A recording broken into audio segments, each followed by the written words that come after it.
जय गिरिराज जी महाराज की। आज हम अपने परिवार के साथ रात्रि के समय गिरिराज जी के दर्शन के लिए गोवर्धन की यात्रा पर जा रहे हैं। गोवर्धन दिल्ली से लगभग 150 किलोमीटर दूरी पर है और ये दिल्ली आगरा वाले मार्ग पर वृंदावन से करीब 20 किलोमीटर की दूरी पर है। गोवर्धन जाने के लिए कोसीकला से भी आप जा सकते हैं, छाता से भी जा सकते हैं और सबसे अच्छा मार्ग जो है वो वृंदावन फ्लाईओवर के अंडरपास से होकर 20 किलोमीटर दूरी पर गोवर्धन पर्वत है। बंद करो। भगवान के काल से इंद्र प्रकोप से एक बार ब्रज में भयंकर वर्षा हुई। उस समय ब्रज जलमग्न हो गया। भगवान कृष्ण जी ने उस समय गोवर्धन के द्वारा समस्त ब्रजवासियों की रक्षा की और भगवान ने अपनी उंगली पर गोवर्धन पर्वत को उठा लिया और सभी ब्रजवासी उस पर्वत के नीचे एकत्र कर लिए। अब हम दान घाटी पहुंचने वाले हैं। दान घाटी से ही ब्रज की यात्रा शुरू होती है और दान घाटी जो है, दान घाटी में भगवान गिरिराज जी को दूध चढ़ाया जाता है। दान घाटी के धार्मिक इतिहास को देखें तो ब्रज की गोपियाँ इसी रास्ते से मथुरा के राजा कंस को माखन का कर चुकाने जाती थी। कन्हैया इसी स्थल पर ग्वाल बालों के साथ माखन दही का दान लेते थे। अब हम दान घाटी के मंदिर में दूध चढ़ाकर अपनी यात्रा को आगे आरंभ करते हैं। यहाँ पर दूध चढ़ाने का महत्व है, जब ही यात्रा शुरू होती है ऐसा माना गया है। और इसके बाद आगे गोवर्धन पर्वत है, इसको नमस्कार करके हम आगे की तरफ अपनी यात्रा शुरू कर रहे हैं।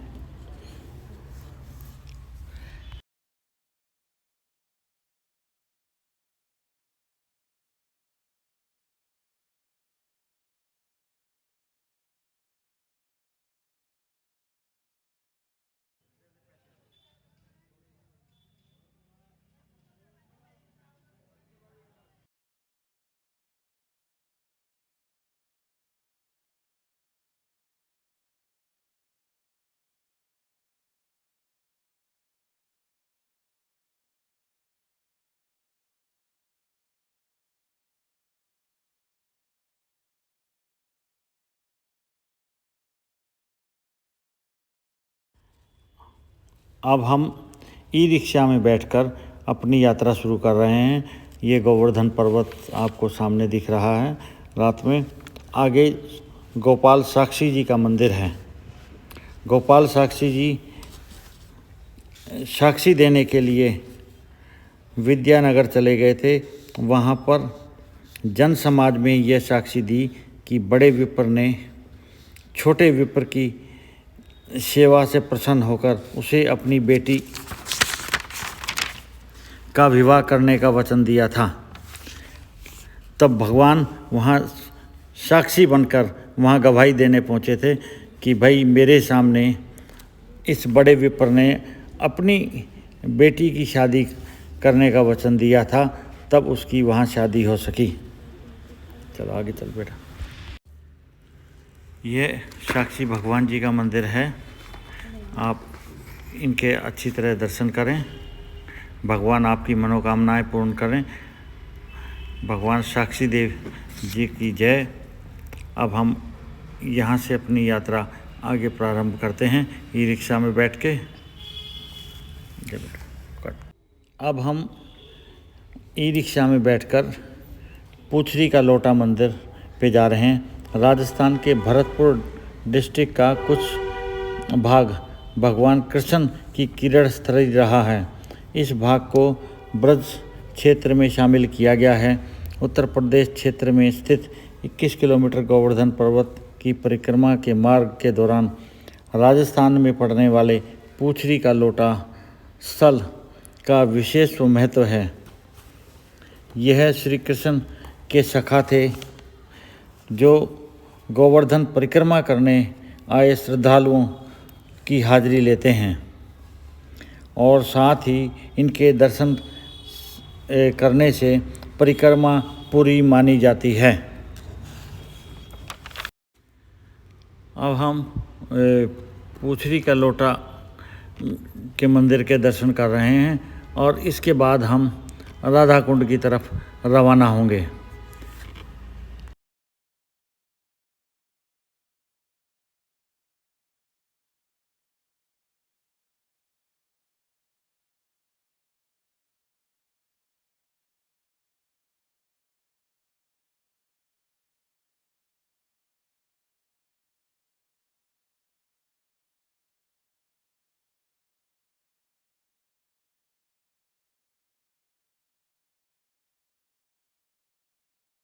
श्री कृष्ण गोवर्धन में गोचरण करते थे। इस दौरान अष्टासुर ने गाय के बछड़े का रूप धारण करके श्री कृष्ण पर हमला करना चाहा, लेकिन श्री कृष्ण भगवान ने उनका वध कर दिया। अष्टासुर से ब्रजवासी खासे तंग आ चुके थे, इस कारण श्री कृष्ण ने उनका वध कर दिया। वध करने के बाद राधा रानी ने बताया कि आपने गोवंश के रूप में उनका वध किया है तो आपको गोवंश हत्या का पाप लगेगा। यह सुनकर श्री कृष्ण ने अपनी बांसुरी से एक कुंड खोद डाला।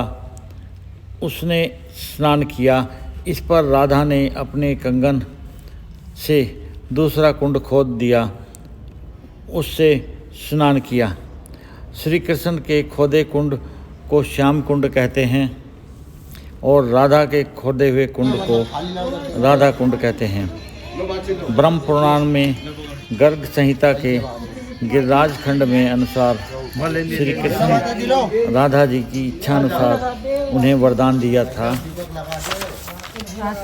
कि जो दंपति राधा कुंड में इस विशेष दिन में स्नान करेंगे उसे पुत्र रत्न की प्राप्ति होगी।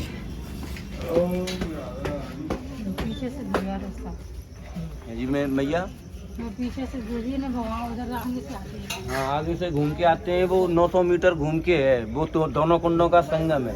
वहाँ से हाँ वहाँ से घूम जाओ। जोड़े से आई हो, जोड़े से जाना, इधर की साइड से जाओ पूरब दिशा से। ये पूरब दिशा है। ये राधा जी का है, बाजू में श्याम जी का। जोड़े वाले हैं, जोड़े से जाना, सिंगल वाले सिंगल जी।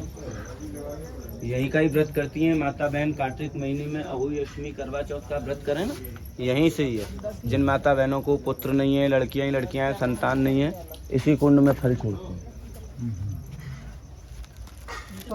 छींटे लगा लो पहले भैया, छींटे लगाओ, फिर से जल लगाओ, नेत्रों से लगाओ।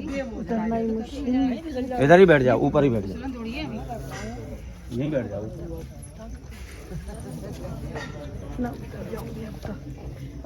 बैठ जाइए। अहुई अष्टमी करवा चौथ यहीं से ही उत्पन्न है। जिन माता बहनों को पुत्र नहीं है, लड़कियां ही लड़कियां हैं, संतान नहीं है, इसी कुंड।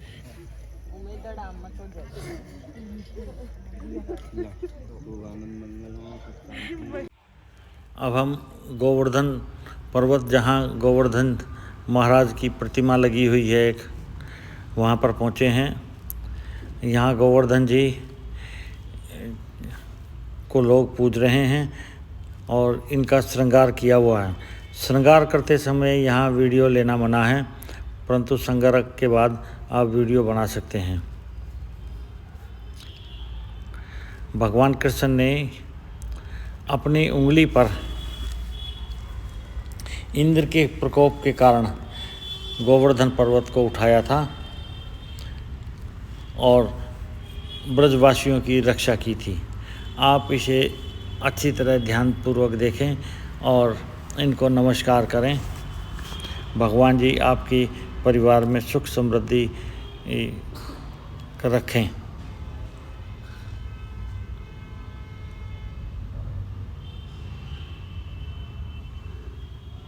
चलें।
अब हमने जी हिटलरी यात्रा के अगले पड़ाव में मनोकामना भवन, जहाँ भगवान सबकी मनोकामना को पूर्ण करते हैं, उस मंदिर में पहुँचे हैं। यहाँ पर सिक्का चिपकाने का एक रिवाज है कि मंदिर की तरफ से भी अनाउंस होता है कि यहाँ पर कितने का? 50 रुपये का। और अपनी मनोकामना को पूर्ण करवाएं। इस तरह सूखा नारियल है। आप नारियल है, करता है। सूखा नारियल लो ना ले रे चल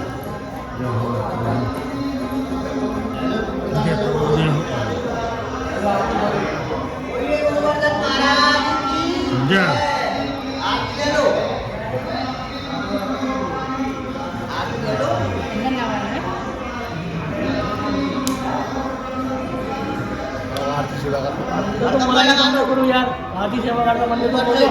पहले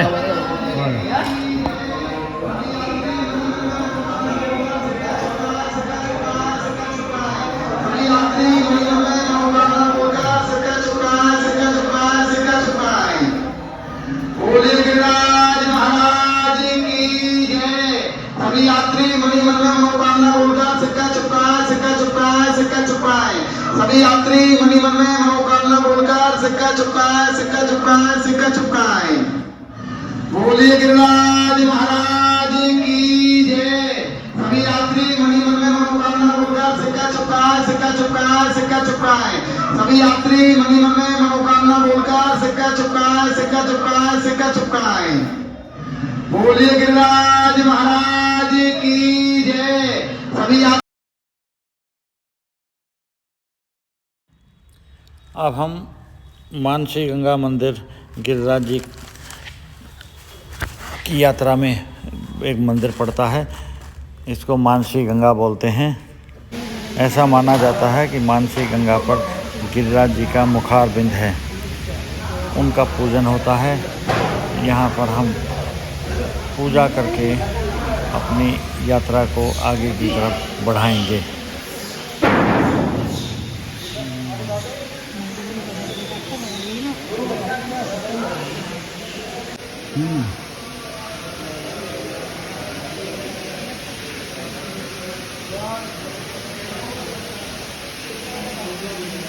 बस चलो। हाँ जय प्रभु, आशीर्वाद रखना है। ठीक है। हाँ बोलो 3 पर लगा कर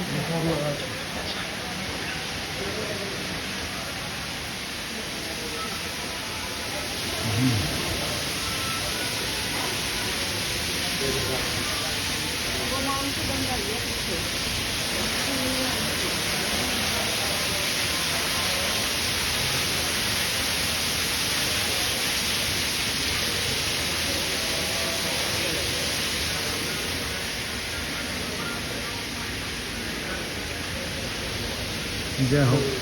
लगा लिया पंडित जी, लगा लिए, बटेरे बन रहे हैं।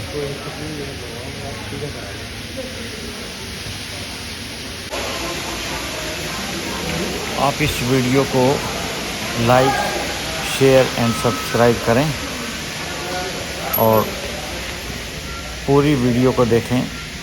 धन्यवाद। मानसी गंगा में गिरिराज जी को प्रणाम करके यात्रा को यहीं समाप्त करते हैं। गिरिराज जी महाराज आपके परिवार में सुख समृद्धि लाएं, इसी कामना के साथ हम अपनी यात्रा को समाप्त कर रहे हैं।